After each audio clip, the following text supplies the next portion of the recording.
Good evening, everybody. Thanks for joining in today. Thanks to X-Rite, Hahnemühle, and Color Confidence for arranging this webinar.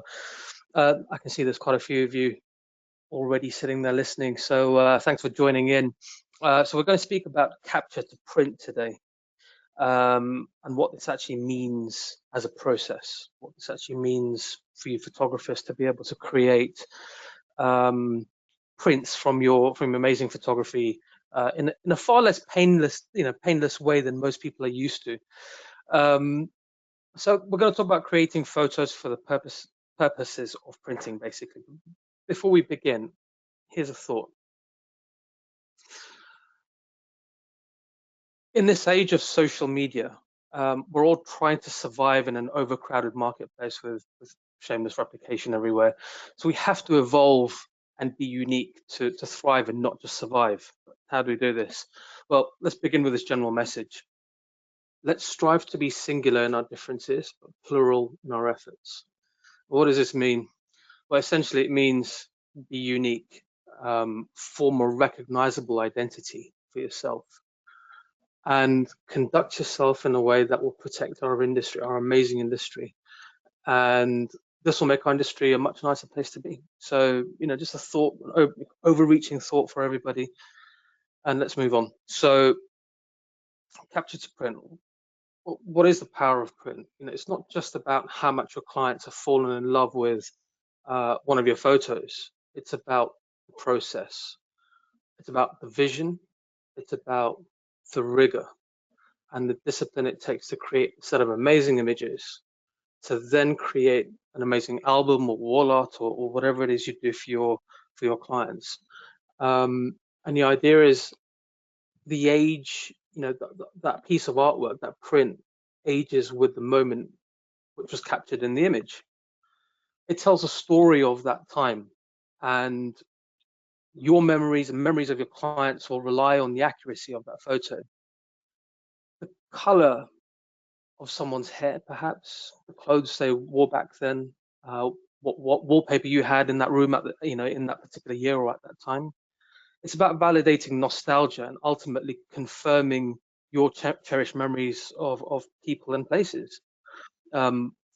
We all look at photographs, we all cherish photographs, we all cherish our memories and look back on these things in fondness or despair or whatever it is. But these photographs end up meaning so much more to us after the fact and after the event.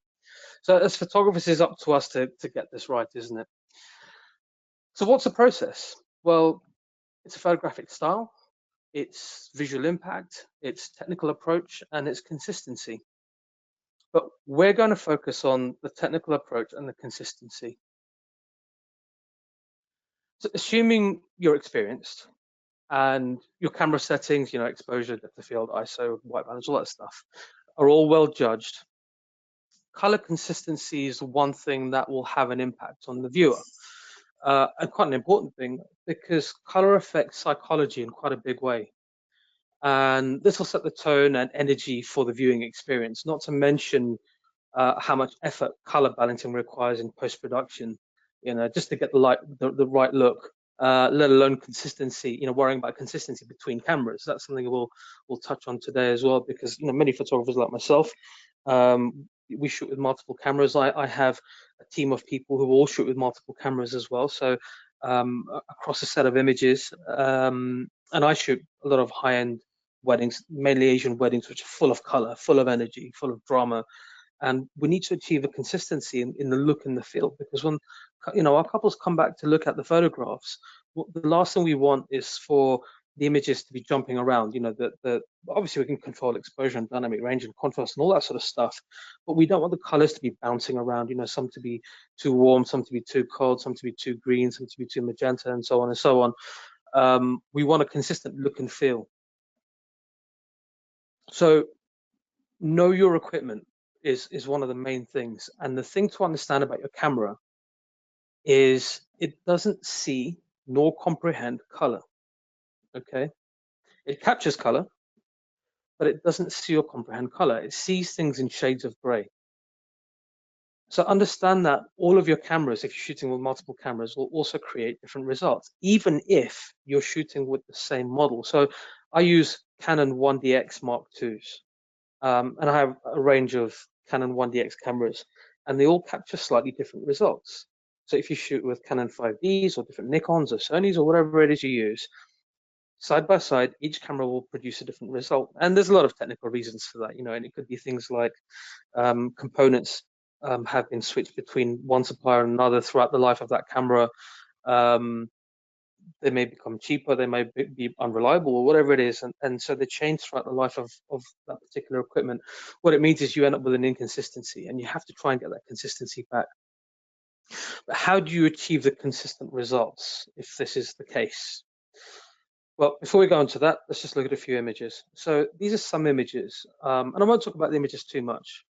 What I will do is just cycle through them so that you get a feel for the kind of imagery that I create and the consistency that we try to achieve throughout.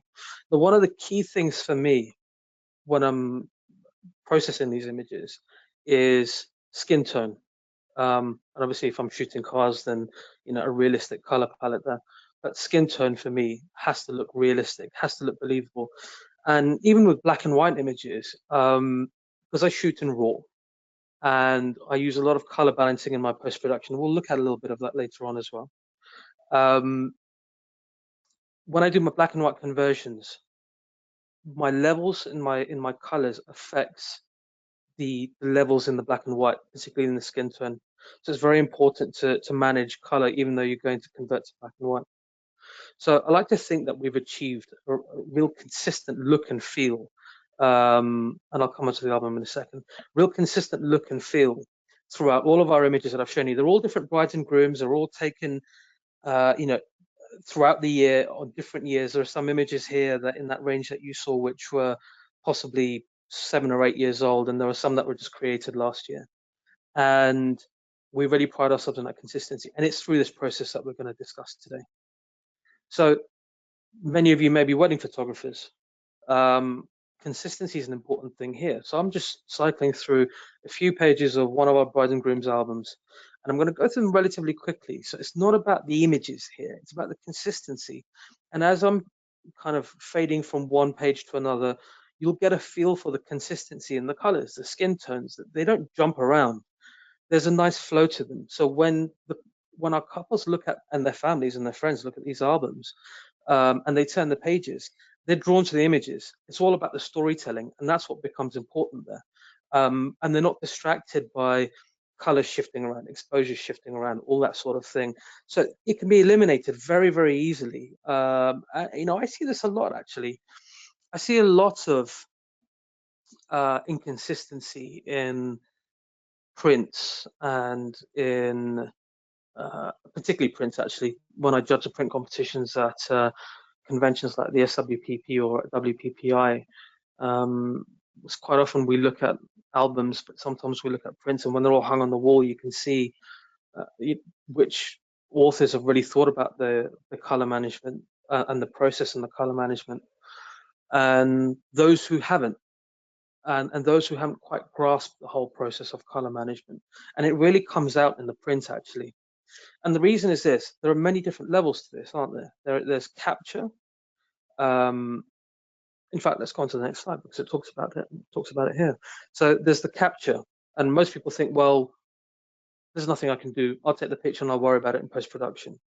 But then there's the monitor that you're using when you're doing the post-production. So it's translating that image. It's not going to look the same on your monitor as it does on the back of the camera. I mean, you shouldn't really trust the screen on the back of your camera because it's a small component. It's not designed to be color correct. It's not designed to be completely accurate. They're pretty cool. They're pretty good. But if I put my 1DXs side by side, each of those will give me a slightly different result on the back of the screen, on the back of the camera. I'm sure many of you have seen this as well. So we use the histogram to make sure that we've got the sort of the correct spread, and we've got a bias toward the middle, or just to one side or the other of the middle, to make sure we're not clipping highlights and shadows, and we can look at the RGB histogram there as well if we wanted to. but we can actually correct the capture. We'll speak about that shortly. It's vital, and I can't stress this enough, it's vital to have a monitor that you can manage the color with. There are many very good brands out there. I personally use ISOs. I've trusted in them for pretty much my entire career. I think very early on, when all I could afford were the Dell screens that came with my Dell computers, that's what I was working with, and I was fighting my colors. And very quickly, I decided to invest in ISO monitors, and you know they're consistent, they're accurate, and they work just coming out of the box. They calibrate easily. We'll speak about calibration as well. It's very important that you calibrate your monitors regularly too, because they do shift. Then when you're actually in whatever bits of software you use, whether you use Lightroom or Capture One or whatever it is you use, make sure that you're all in the same color space. You see here, I capture in sRGB. My monitor is set to sRGB.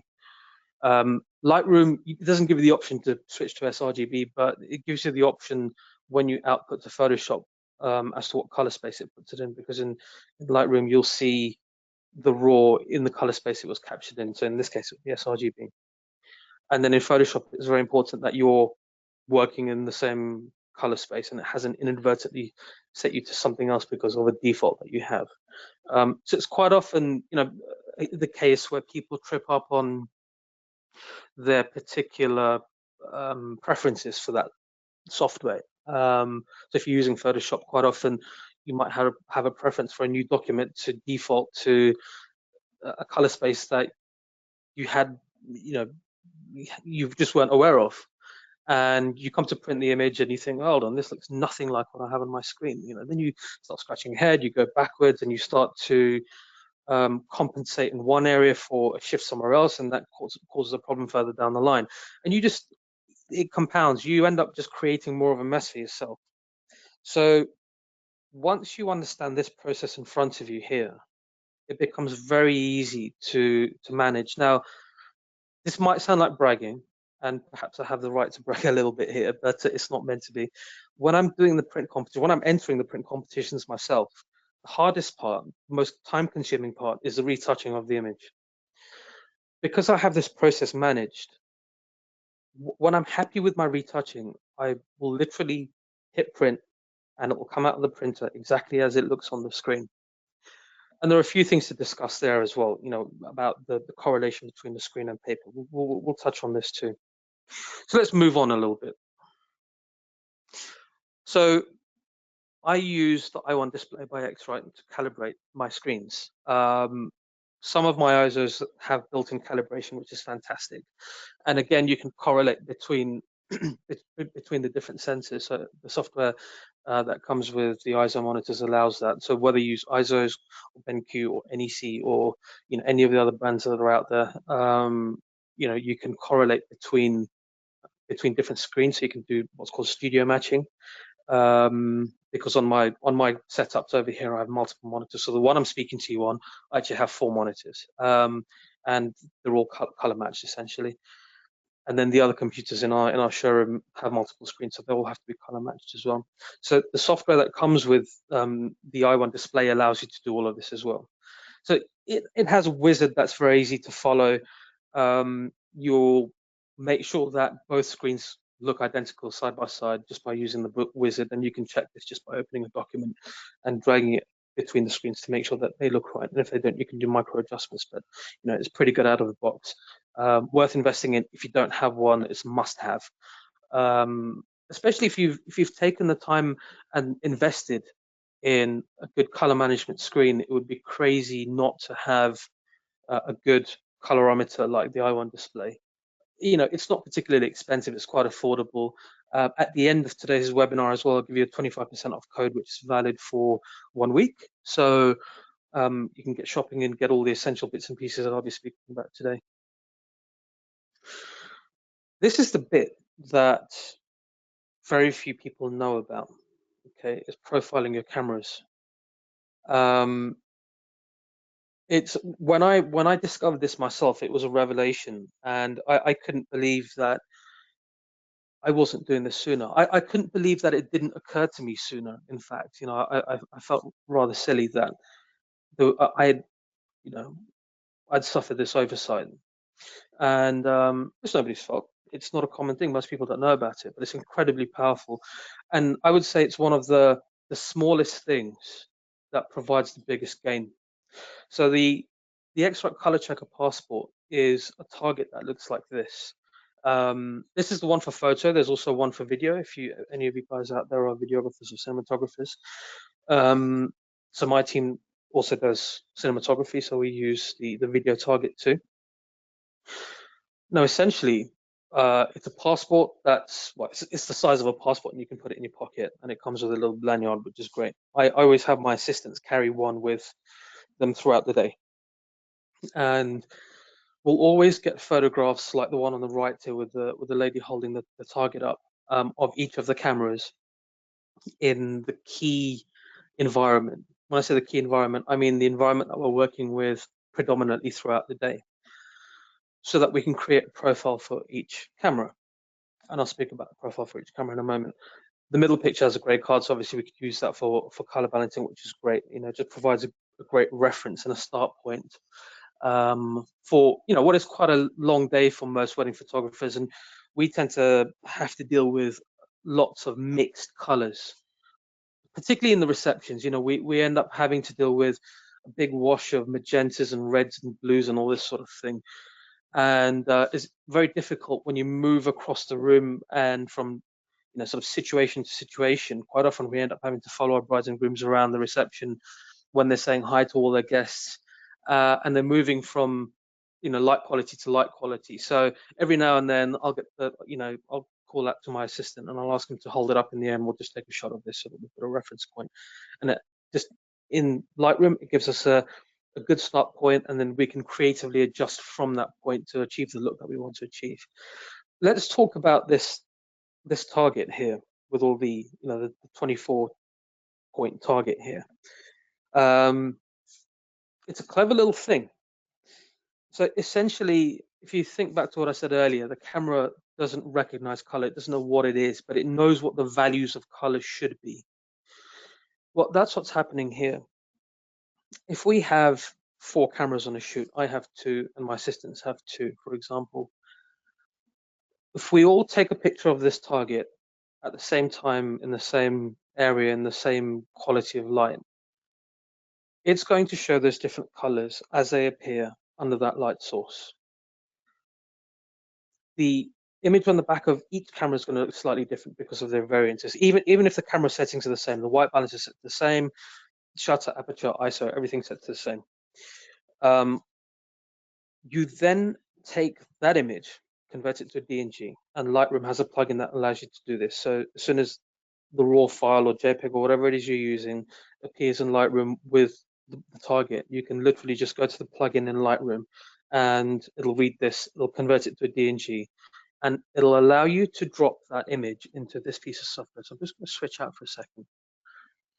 This, hopefully you can all see this. It's the Colorchecker Passport utility that comes with the passport. Now you'll see 2 things here, DNG and dual illuminate DNG. I use this one. So essentially what it does is it reads the DNG. Once you create that DNG and you just drag and drop into this, it reads the DNG, it identifies this target over here, and it analyzes the color values of each of those colored squares and creates a profile for the changes it needs to make. And I'll ask you to save that file as a profile. So I call each profile the name of my camera. So say, for example, one of my 1DXs is called A, and it produces a file name called 1DXA, and the next one is B, so it's 1DXB, and so on and so on. So I'll call the profile 1DXA, and 1DXB, and 1DXC, and so on and so on. And as soon as you've created it, it'll appear in Lightroom automatically in the profile section, and I will show you this as well. So what's a dual illuminate DNG? Well, you can take that photo, like the one with the lady holding a passport on the right of the screen, in 2 different lighting conditions. So you might do one outdoors on a gloomy overcast day, or if you live in a country that happens to be bright and sunny, then you do one outside and it looks bright and sunny. If you're shooting your wedding indoors with a lot of artificial lighting. A lot of people switching to LED lighting now, and that has an effect on the quality of the light and color and the quality of white light. Just you might do a second photograph of the target under that LED lighting or that artificial lighting or whatever the light source is.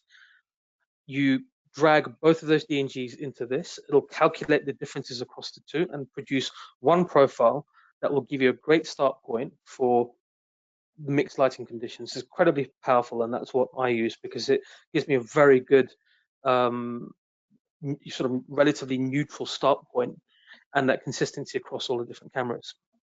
So let's get rid of this now. So this is what you do. You import the DNG into the utility and it creates that particular profile. So managing colors in Lightroom. I'm now going to switch out of here into Lightroom. We'll look at a picture that I've taken. This is the actual RAW that came out of camera. This was the end of the day.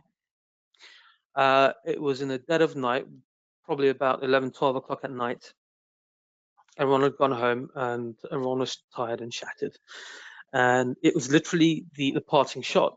And the actual image itself is called Together, because they're finally together at the end of the day. I had to contend with it was some sort of halide light on the outside. I can't remember particularly what kind of light it was, but it gave off this kind of very greeny yellow hue, which was horrible. The lighting on the couple on the inside was a Fresnel LED light, which I used. I use in a lot of my events, and that was the main light source on the couple there. So obviously that's very white, and the light on the outside, shows the contrast of just how terrible that light source is outside actually. So it needs a lot of correction in Lightroom. So I use Lightroom for all of my raw processing basically, and it was going to be quite a task. But the main thing for me was to achieve a good standard skin tone. So out of camera, and I just use auto white balance, which is fine. That's a good start point. The skin tone looks a little bit colder out of camera. You can see what we have to work with. But the finished image looks like this. This is, when I say the finished image, this is the developed image. Okay. So skin tones look good to me. I've taken away a lot of that greeniness from the yellow hues there. One thing you need to know about me is I hate those green tones. It makes things look evil. It makes it look alien. So I like things to look warm and soft and welcoming and comfortable. So I tend to go for, more orangey tones. And without going through all of these, you can see that actually I've not changed the white balance here at all. What I've done is done what I need to do to open up shadows, add my contrast in here with the tones. This is kind of where the magic happens, and it's in this slider. And this is something that we all have to contend with. I'm not sure quite how many people realize this. I'm not sure many people do. But a lot of that greeniness comes in the yellow channel. So if I just switch back to the unedited raw, you'd think, okay, it's green, so it's going to be the greens. If I turn the luminance up of the greens to make it brighter and darker, you can see it's having an effect just on a small amount of the image. Let's try the yellows. Yeah, so most of that is yellow. So if you look at the channels, they go from red and they tend toward the orange, and the orange tends toward the yellow, and the yellows tend toward the green, and so on and so on and so on. So we want to take the yellows away from the greens to make that look more pleasing to the eye. You can see how much effect it really has when I go from side to side on this. Yeah. So if we just switch back to this image, these are my settings, and I've actually desaturated some of those yellows because they're very overpowering. And that's kind of how I clean up my tones like this. But let's just look at the skin tones. They look, when it renders, there you go. It looks believable, if not a touch cold. But it looks more real and it doesn't look so artificial, but the whole image is starting to look warm and inviting. But we created these camera profiles, didn't we? And it's defaulted to Adobe Color. Now, if you don't believe how much difference it makes when I switch, this is one I created for test purposes, which is what has a slightly odd number. It's got the serial number of the actual camera in there, but I'm going to switch to this. And I want you to just pay attention to the image and the shift in the image. Okay, that was a marked shift in the entire image. Yeah, let's do that one more time. So having a camera profile cleans up all the colors. The blue looks bluer. All these oranges outside suddenly become a lot purer. The orange inside becomes warmer and more believable. Skin tones look nicer as well. Okay, so this is pretty much all I do in Lightroom. Okay, so the settings are very subtle apart from opening up the shadows because we shot this whole thing in the dark. And maybe adding a little bit of warmth to the shadows and a split tone, and that's kind of it. It's very simple. You can see I don't have to shift this around too much, nor the exposures and that sort of thing. So camera profiles, and that's created because of the Colorchecker passport. Now, when you create it, the new versions of Lightroom, if you use it, have this panel here, which allows you to sort between different things. So if you've created different profiles, you can do that and then add them to favorites. So I've added this to my favorites, and that's what shows in the list in here, basically. Okay, so moving on. Managing colors in Adobe Photoshop. So that particular image is one that I entered in a print competition at WPPI in Vegas earlier this year. When you're preparing images for print competitions, or even for your clients, or whatever it is you do, you want to finish the image, you want to clean the image up, you want to extract the best you can from it. So making sure you've profiled your cameras to extract the correct colors is the first step, and then starting to open up those values in Lightroom. Be very subtle with it, don't destroy the image by over processing. And then you take it into Photoshop to clean the image up, to retouch skin, stray hairs, get rid of distractions, all that sort of thing, and actually purify the colors a little bit more. So now I'm going to switch to Photoshop here. So here's the same image. After things have been retouched, I've cleaned up the stonework, I've gotten rid of some distractions, that sort of thing. But essentially it's the same. But I still think the colors can be cleaned up a little bit more. So I use this little thing here called selective colors. Hopefully you can see that. So if you look on the right hand side in the layers panel, I've grouped all of my layers, and there's a section, there's a folder there called decontaminate. So if I just switch that off, you can see, so I'm going to just switch between that on and off, and you can see the shift in the colors on the screen. When I switch it on, everything looks a bit warmer and a little bit nicer. If I switch it off, it looks a little bit more greeny and a little bit more cyan. And this is what I mean by decontamination. Colors, the color channels contaminate each other a little bit. So when we looked at the color channels in Lightroom earlier on, you could see how one color blends from one into the next, basically. And what we're trying to do is eliminate the values of the different colors in each channel. So what we do is we create a new layer by using this, which is the selective color adjustment layer here. I'll get rid of that one because I've already done it. So when you go into the settings, you'll see I only affect the yellows and the reds because those are the main channels that affect skin. But what I've done here is I've taken out cyan from the reds. Now, it looks like an arbitrary number, -17, perhaps it was, but it was visually near, there or thereabouts. Remember, I'm trusting my monitor implicitly here, and I'm trusting the image that's in front of me, and I can do this because I've profiled the cameras, because I have a good quality color management screen, which I calibrate every 100 hours. And if I don't, I get a warning up and all sorts of things blink all over the screen to let me know that I need to actually calibrate my screen. So I can trust this by doing this by eye. So let me show you the difference it makes. This is 0. This is if I bring the cyan back to 0. If I take it back down, you can see the effect it's having. It's taking the cyan away from the reds, and it's making the reds look richer. And there is a point where you can go too far, and that's way too far. So that's why I had something like -17 or whatever it was, because it's quite a nice balance. And the same thing with the yellows as well. So if I decontaminate the yellows, the warmer tones look purer and they look cleaner and more believable. Obviously, you can go too far. But let's not do that. It was only -10. But if I just switch the layers on and off, that's what you can do. But because I have an accurate screen, I can trust this adjustment, and you can see the difference it makes. And remember, this is going to a print, so you want the print, the colors in the print to be as pure as possible. Okay, so that's how I color manage in Photoshop once I've done my raw processing. So actually, if you think about it, all the steps are relatively simple and very logical. And we will have a Q&A at the end. So if you've got any questions about this, you can fire them at me afterwards, and we'll keep a bit of time to actually go through those things. Let's go back to this. Now, what do I print on? Because this makes a big difference as well. I use Hahnemühle bright white photo rag. Sometimes I use ultra smooth. It just depends on the image and the quality of the image and the nature of the image and what it is I'm trying to convey.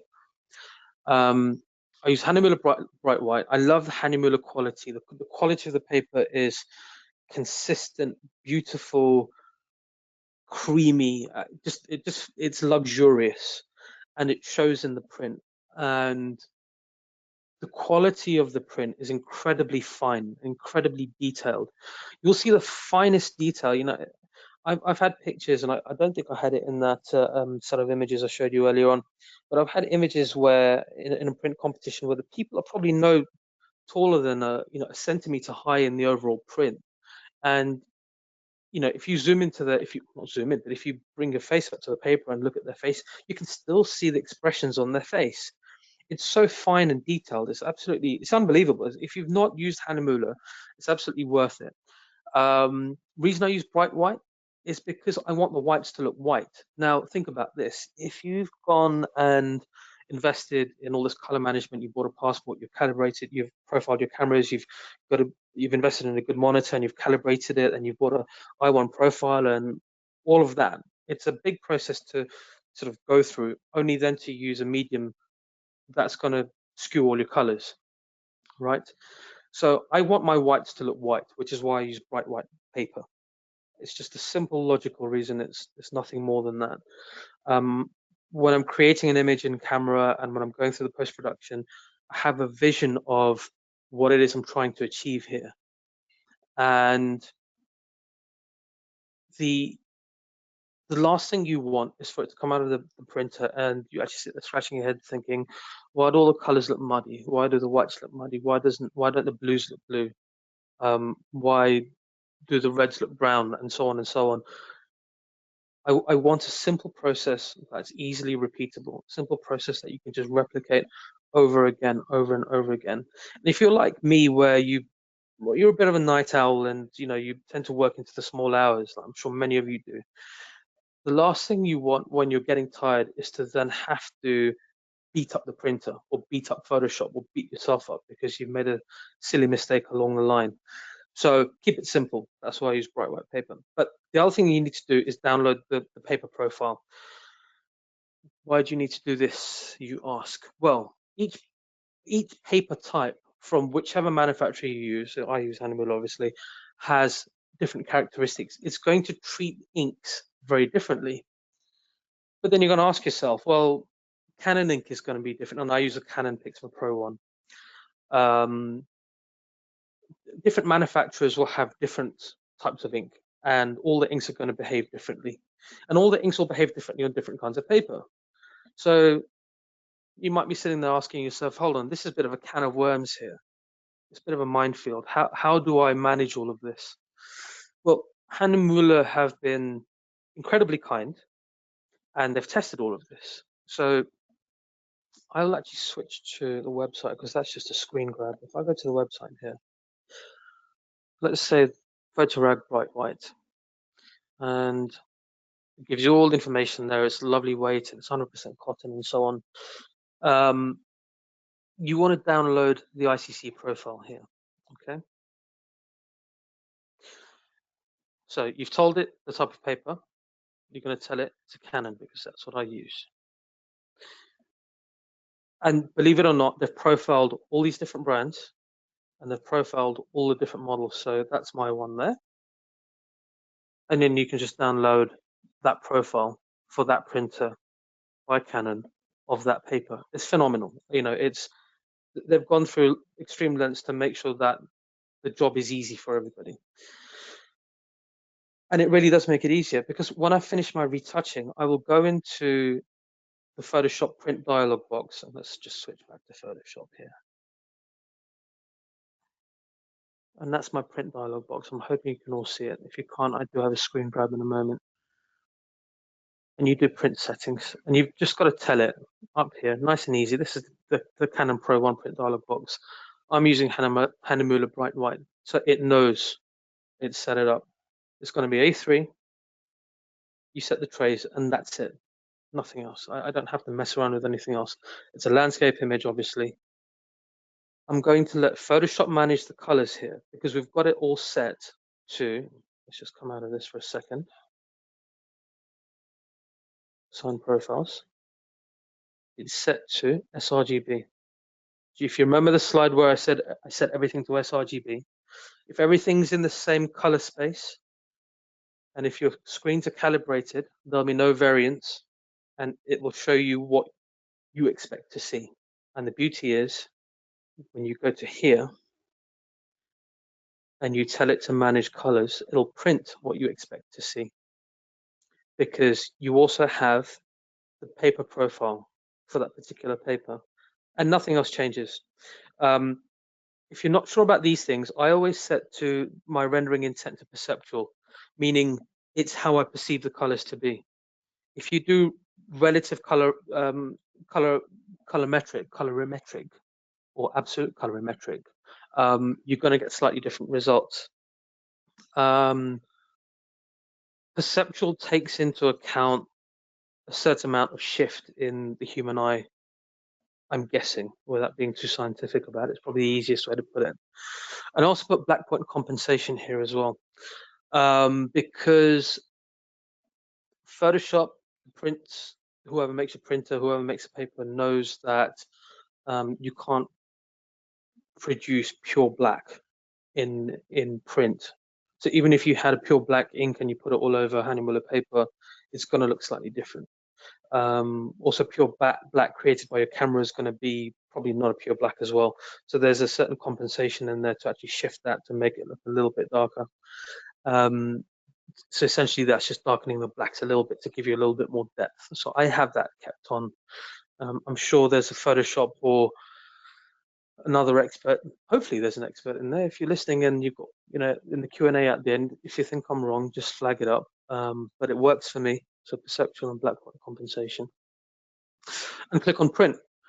And essentially, when I've been through that, it comes out of my printer. And this was taken on my phone, so it's not going to look particularly great. What came out of the printer, it doesn't look as saturated as that, is exactly what we were seeing in Photoshop.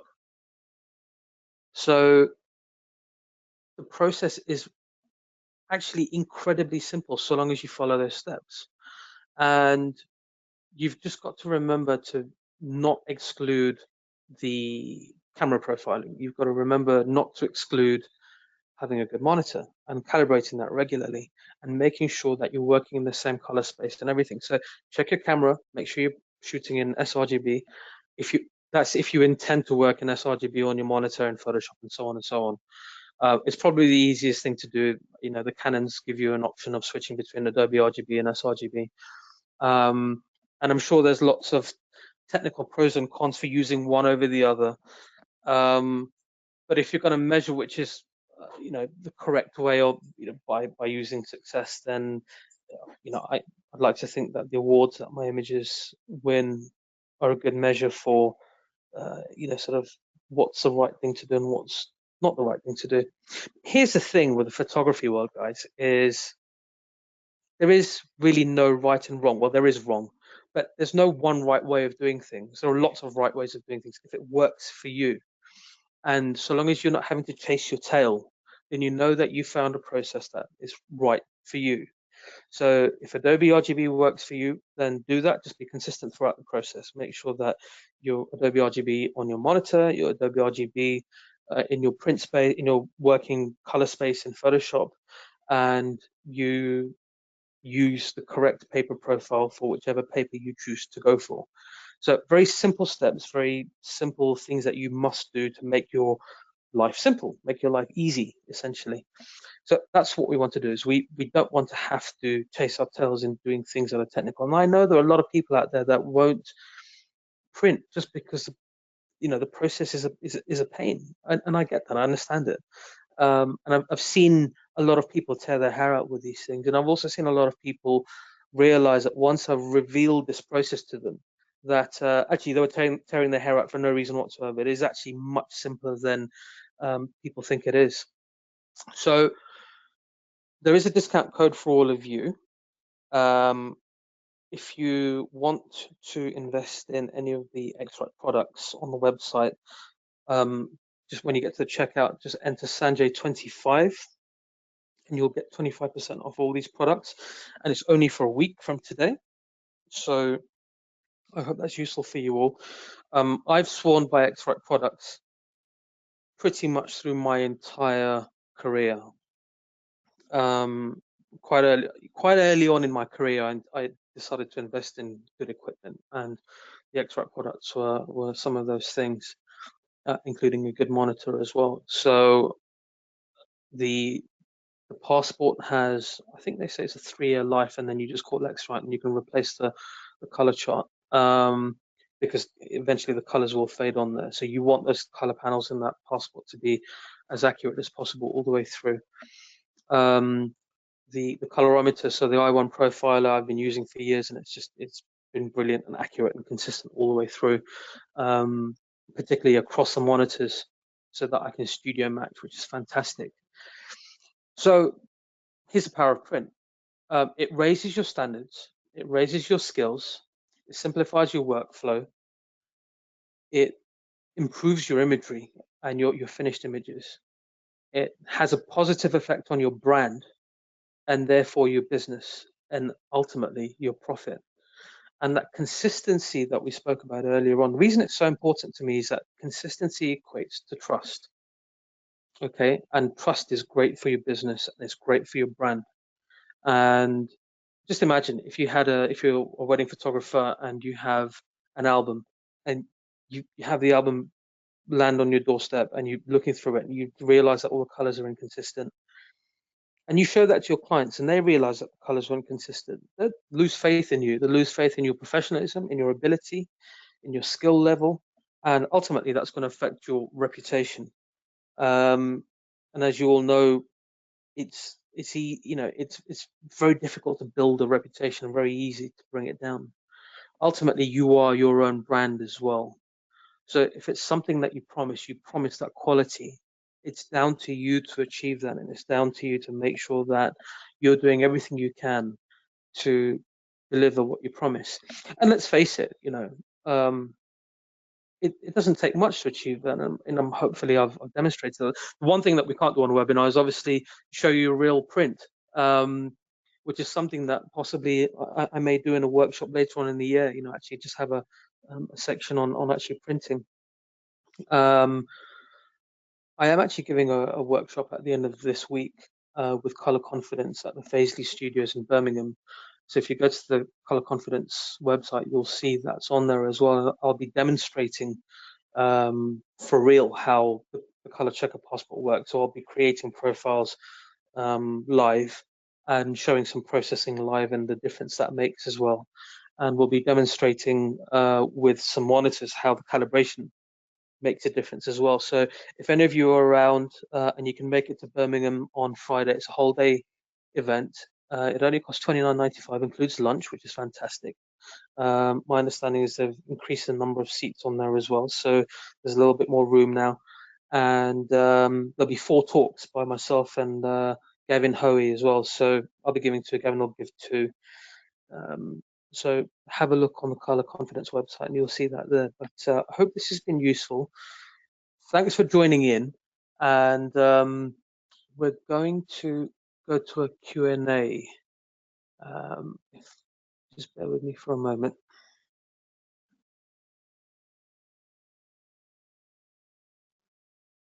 Right. Does the Colorchecker passport work on One Raw or Luminar? That's a very good question. And I don't know off the top of my head because I don't really use those myself, but I'm certain that will be on the X-Rite website on their tech sheets. Perhaps we can just have a quick look while we're here, actually. Why don't we have a quick look? Let's see if it's on the. Let's see what comes up. Sure, it's a simple one to answer. Right, specifications.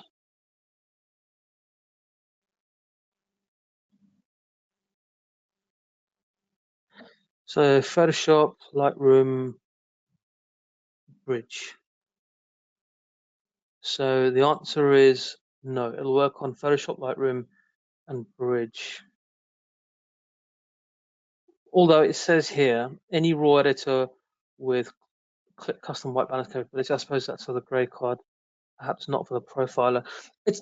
Let me ask the question to X-Rite, and I'm sure they can clear that one up. So what else do we have here? So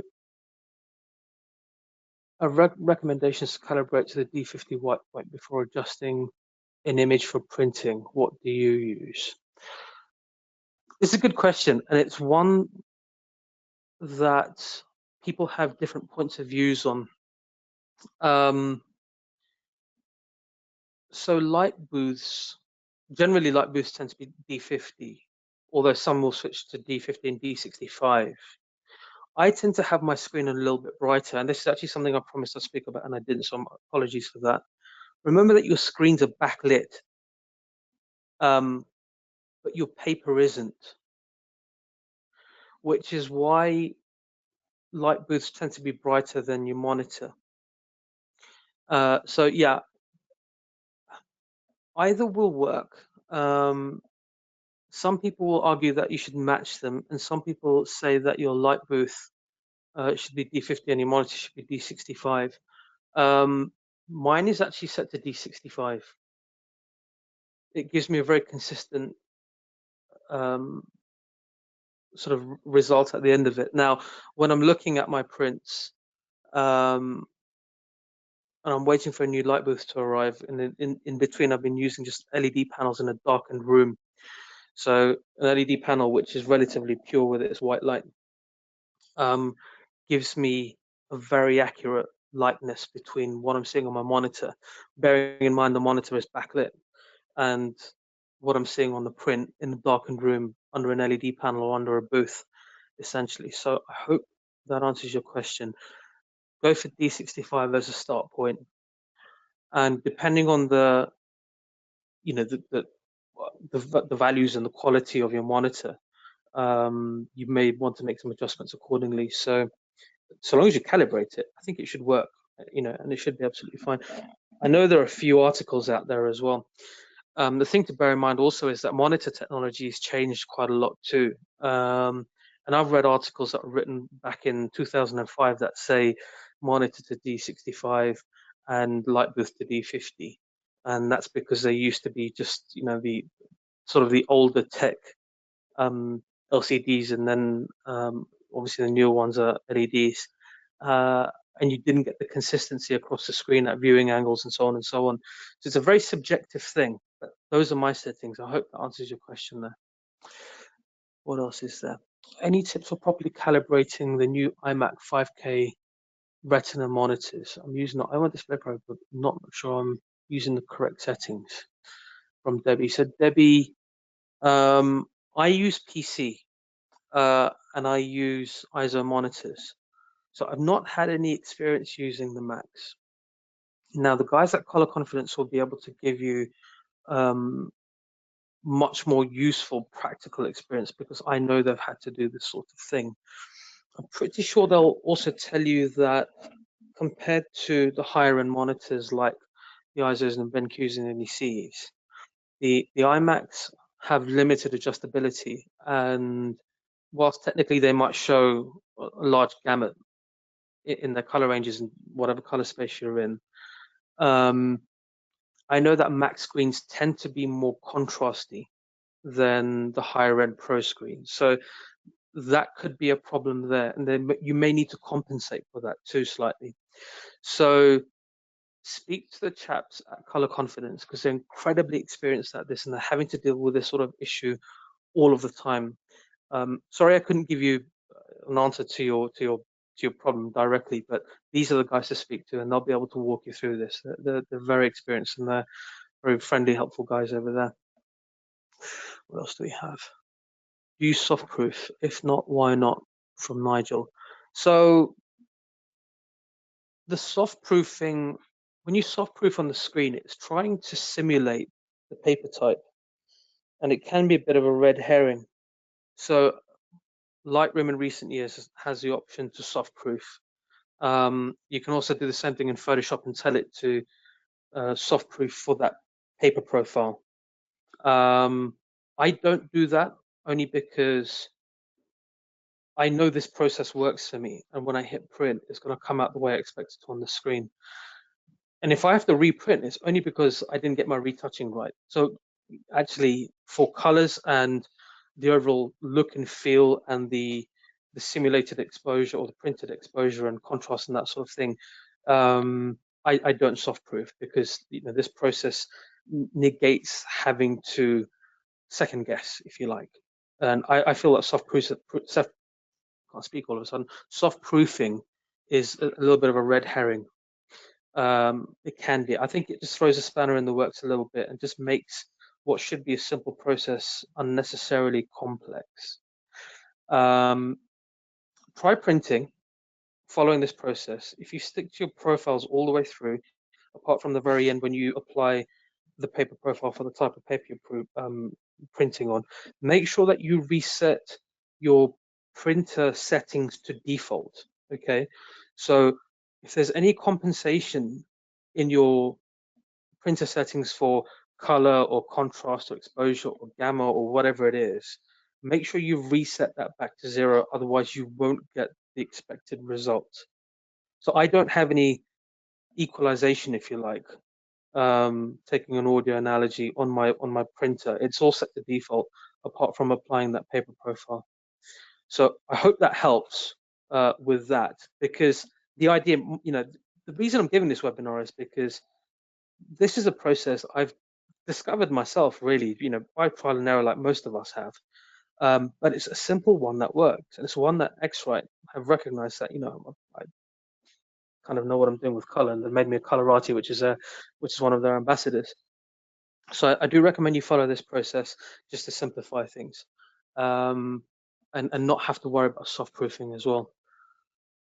Sometimes I do run a print and just stare at it for a while, and it's mainly to see if I need to do any more retouching. If there's something I've missed, I hang the print upside down, and that might draw me to areas of the image which need a little bit of tweaking in terms of exposure or color balance, local adjustment in terms of color balance or whatever it is. But I generally avoid the soft proof. Okay, what's the next question here? Do you create a camera profile for each individual job, or is it a one-off process? Yes. You can do one for each job. I will do one for a job if it's particularly awkward lighting. If I know I'm dealing with a very odd light source,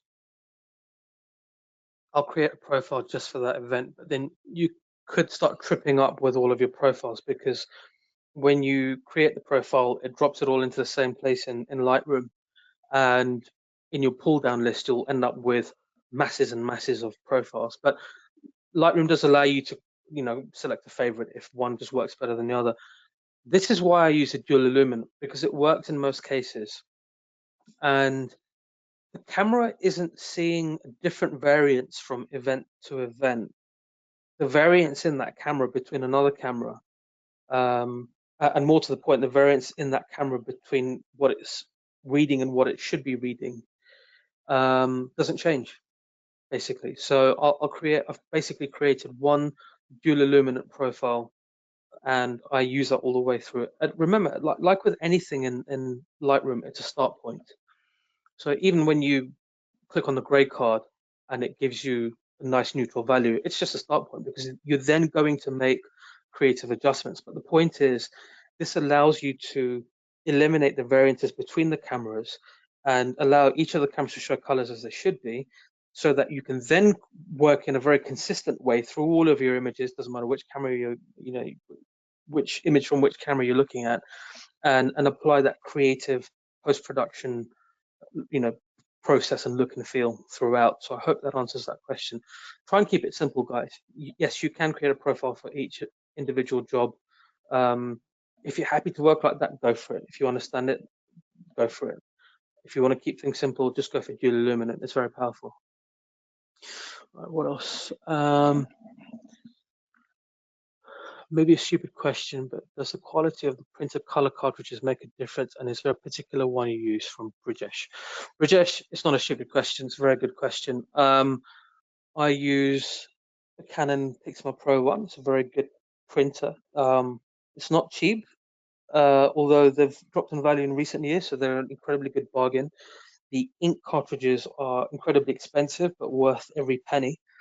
Just to give you an idea, it's a 12 ink printer, and the entire set will cost anything between £200 and £250 each time. So when I'm doing the print competitions, that's adding to the cost of the print competition. So you've got obviously the cost of paper, printing with the inks, mounting, and the entry and delivery and all that sort of stuff. So I really would not recommend using anything other than the manufacturer's paper ink, because it's been engineered to work with that ink. It's as simple as that. If you use an ink by somebody else, Hahnemühle have created a profile for Pixma Pro 1 by Canon using Canon ink for that particular paper, and then you use ink by somebody else, guess what's going to happen? It's going to look completely wrong. So I would avoid using a third-party ink. Just go for the proprietary one, because you know it's going to work. It'll cost you a little bit more in the short run, but quite frankly, if you use another ink, you're going to be printing more and more, wasting more and more of that lovely paper, getting more and more of the results you don't want to see. So keep it simple for yourselves. Anything else? How often during a shoot would you reshoot Colorchecker passport, i.e. for that splendid hotel night, okay, versus during the day from Alan? Okay, good question, Alan. So the question is, how often during the day would I reshoot the Colorchecker passport? And the example was for that nighttime hotel shot that I showed in Lightroom and Photoshop. Once I would well, day and night I would at least have a grey card shot, just so that I've got a start point for my white balance. I probably wouldn't reshoot the color target to create a new profile between day and night. If I was going to create a new profile for that event, I would do it in standard conditions, i.e. one outdoors and one indoors, just so I can create a dual illuminant profile. And I would apply that in Lightroom, basically, because the variance in the camera doesn't change from day to night. It's still the same. It's still going to see those colors incorrectly by the same amount, regardless of what light source you're looking at it under. Having the dual illuminant will make the difference. For sure, it'll give you a really good average start point, and then you just make the creative adjustments after that. So, the message all the way through, guys, has been keep it simple, keep it as simple as possible. What else do we have here? It's a long one. Hold on, we'll read through this.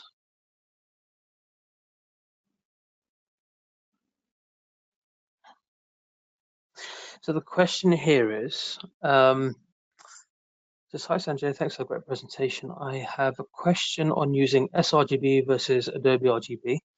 I've been told to use Adobe RGB previously, as the color space in this is better in the end for printing and has a wider color gamut than sRGB, which is limited for screen use. Paper is reflective, and so, okay, fine. So essentially, and this is from Chris. Thanks for this, Chris. And ultimately, it's about color consistency. So I'm glad you picked up on that as well. Should you use Adobe RGB or sRGB? Either. It's entirely up to you. It's quite a technical one, and if you Google Adobe RGB versus sRGB, you'll get a little color chart, which shows the gamut of color that each profile envelops or includes. It can be a little bit lost depending on how good your printer is. It can be lost depending on how good your monitor is. Yes, you could shoot in Adobe RGB because your camera allows you to do that. And therefore, if you're going to shoot in Adobe RGB, make sure you process in sRGB, in Adobe RGB, sorry, and your monitor is set to Adobe RGB. So long as you're consistent with your use of color space, I don't think it matters so much, because ultimately what you see on your screen is what should come out of your printer. And if you've been consistent with your color space all the way through, it doesn't really matter which color space you process in.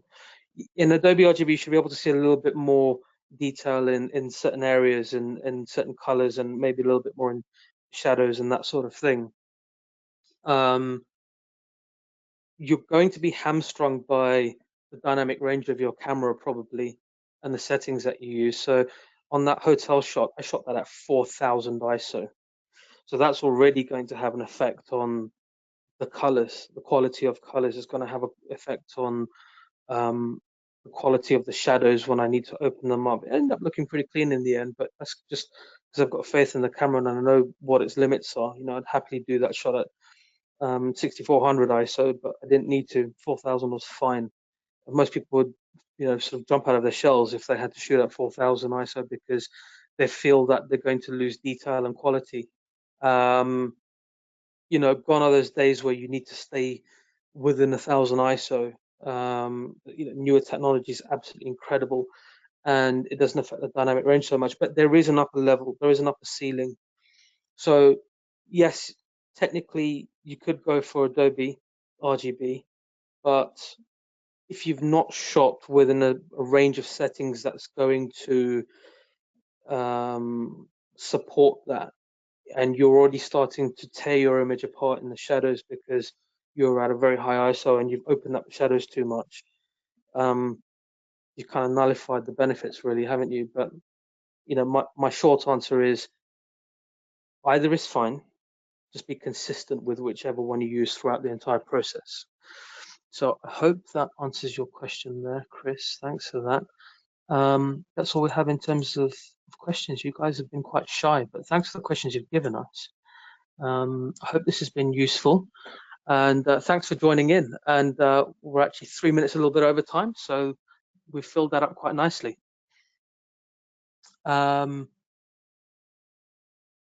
The organizer says, end of questions, awesome job. So awesome job to me, and awesome job for you guys for sticking around all this time. We've still got so many viewers on here, but thank you very much. Thanks for joining us, and I guess look out for more of these from X-Rite and Color Confidence. Thanks for joining in.